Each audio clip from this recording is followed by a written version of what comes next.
The first postcard came from Forfar in Scotland. "I thought you might like a picture of Forfar," it began. "You've always been so interested in Scotland, and that's one reason why I'm interested in you. I've enjoyed all your books, but do you really get to grips with people? I doubt it. Try to think of this as a handshake from your devoted admirer, W.S." Like other novelists, Walter Streeter was used to getting communications from strangers. He always answered them, for he was conscientious. But this took up the time and energy he needed for his writing, so that he was rather relieved that W.S. had given no address. The photograph of Forfar was uninteresting, and he tore it up. His anonymous correspondent's criticism, however, lingered in his mind. Did he really fail to come to grips with his characters? Perhaps he did. Perhaps W.S. had spotted this. Walter made a vow to be more objective. 10 days later arrived another postcard, this time from Berwick-on-Tweed. "What do you think of Berwick-on-Tweed?" it said. "Like you, it's on the border. I hope this doesn't sound rude. I don't mean that you're a borderline case. I admire your stories. Some people call them otherworldly.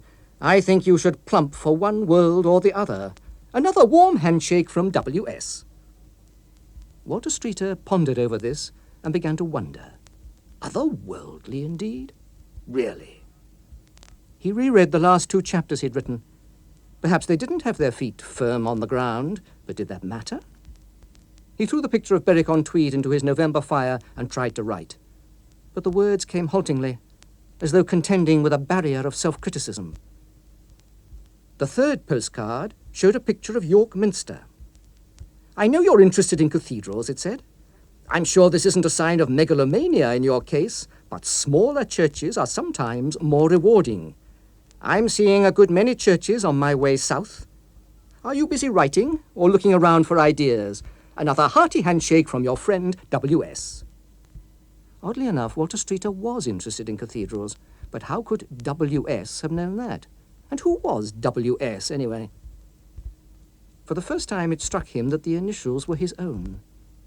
And the idea came into his mind, suppose I'd been writing postcards to myself. People did such things, especially people with split personalities. Not that he was one of them, of course. And yet there was this unexplained development in his own writing, so that he was making one paragraph languorous and another sharp and incisive, with main verbs and full stops. He now had to admit to himself that this postcard business had become a leading factor in his life. It had created thoughts and feelings that were most unhelpful. His whole being was strung up in the expectation of the next postcard. Yet when it came, it took him, as the others had, completely by surprise. He couldn't bring himself to look at the picture. "I'm coming nearer," the postcard said. "I've got as near as Coventry. Have you ever been sent to Coventry? I have. In fact, you sent me. It isn't pleasant, I can tell you. Perhaps we shall come to grips after all. I advised you to come to grips with your characters, didn't I? Have I given you any new ideas? If I have, you ought to thank me, for they're what novelists want, I understand." As always, W.S. Panic surged up in Walter Streeter. He had never noticed all this time the most significant fact about the postcards, that each one came from a place geographically closer to him than the last. "I am coming nearer." He took an atlas and traced W.S.'s itinerary. An interval of 80 miles or so seemed to separate the stopping places. Walter lived in a large West Country town about that distance from Coventry. Walter came to a decision. Go to the police. The police were used to dealing with poison pens. If they laughed at him, so much the better. They didn't laugh, however. They said they thought the postcards were a hoax and that W.S. would never show up in the flesh. Then they asked if there was anyone who had a grudge against him. "No one that I know of," Walter said. They told him not to worry, but to let them know if further postcards came. A little comforted, Walter went home. It was quite true what he'd told them, that he had no enemies. He wasn't a man of strong personal feelings. Such feelings as he had went into his books. In his books he'd drawn some pretty nasty characters. Not of recent years, however. There was good in everyone, but in the past, he recalled, when he was younger and more inclined to see things as black or white, he'd let himself go once or twice. He didn't remember his old books very well, but there was a character in one of them, the outcast, into whom he had really got his knife. He had written about him with vindictiveness, as if he was a real person whom he was trying to expose. He never felt a twinge of pity for him, even when he paid the penalty for his misdeeds on the gallows. He had so worked himself up that the idea of this dark, malevolent creature had almost frightened him. Odd that he couldn't remember the character's name. He took the book down from the shelf and turned the pages. Even now they affected him uncomfortably. Yes, here it was. William. He would have to look back to find the surname. William Stainsforth. His own initials. He didn't think the coincidence meant anything, but it weakened his resistance to his obsession. So uneasy was he that when the next postcard came, it came as a relief. "Does this remind you of anything?" he read, and involuntarily he turned the postcard over. He saw a picture of a jail, Gloucester jail. He stared at it as if it could tell him something, then with an effort went on reading. "I'm quite close now. All being well, I look forward to seeing you sometime this weekend. Then we can really come to grips. I wonder if you'll recognize me. As always, W.S." Walter took the postcard straight to the police station and asked if he could have police protection over the weekend. The officer in charge smiled at him and said he was sure it was a hoax, but he would tell someone to keep an eye on the place. It was Tuesday, and Walter Streeter had plenty of time to think about the weekend.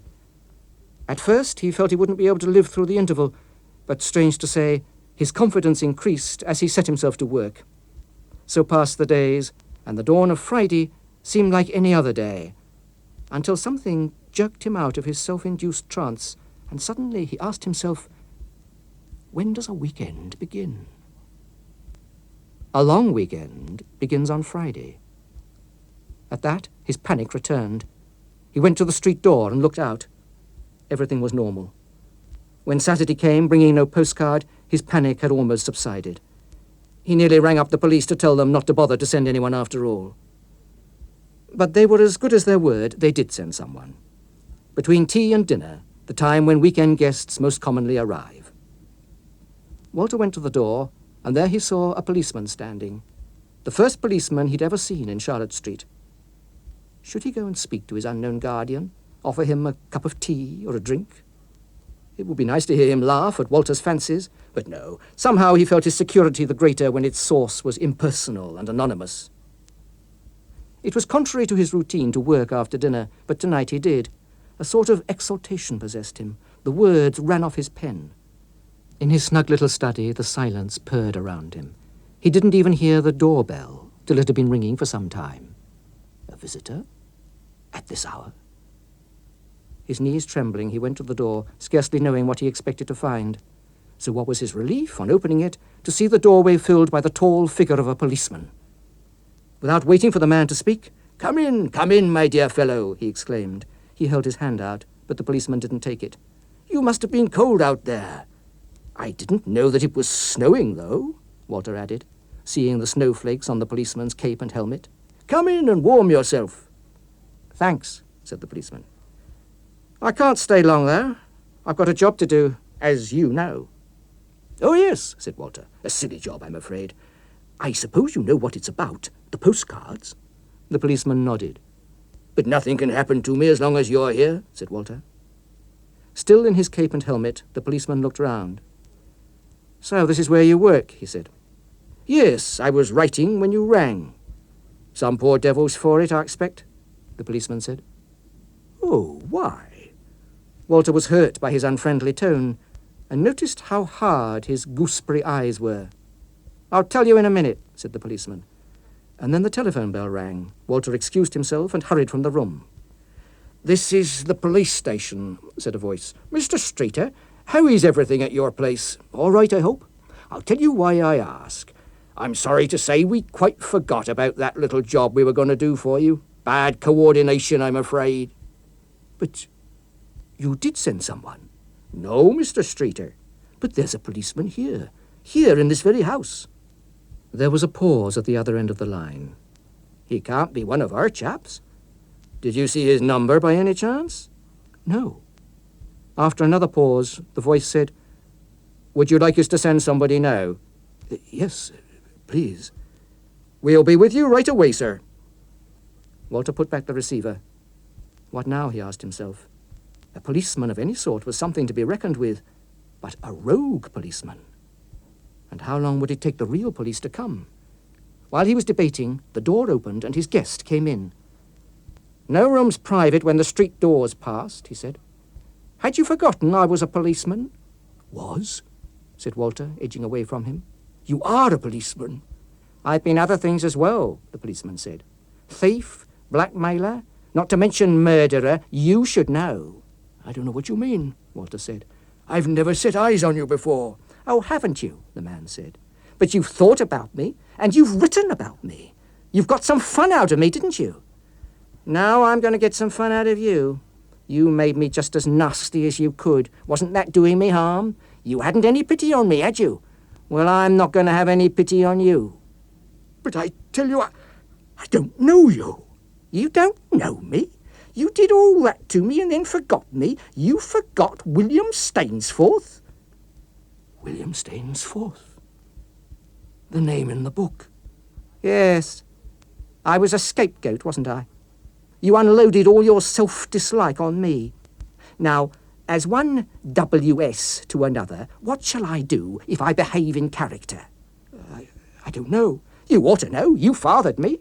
What would William Stainsforth do if he met his old dad in a quiet place? His kind old dad who made him swing. You never gave me a chance, did you? Well, I'm going to give you one. If you can tell me of one virtue you ever credited me with, just one redeeming feature. Well, then I'll let you off. And if I can't? Well, then that's just too bad. We'll have to come to grips. And you know what that means. You took off one of my arms once, but I've still got the other. Walter stared at the man's face, his face which seemed to be always in shadow, as if it was something the light couldn't touch. He searched his memory, but his memory would give up nothing.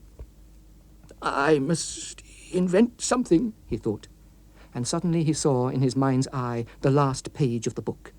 Then, with the speed and magic of a dream, each page appeared before him until the first was reached, and he realized that what he was looking for was not there. There was not one hint of good. And he felt with a kind of exultation that unless he testified to this, the cause of goodness everywhere would be betrayed.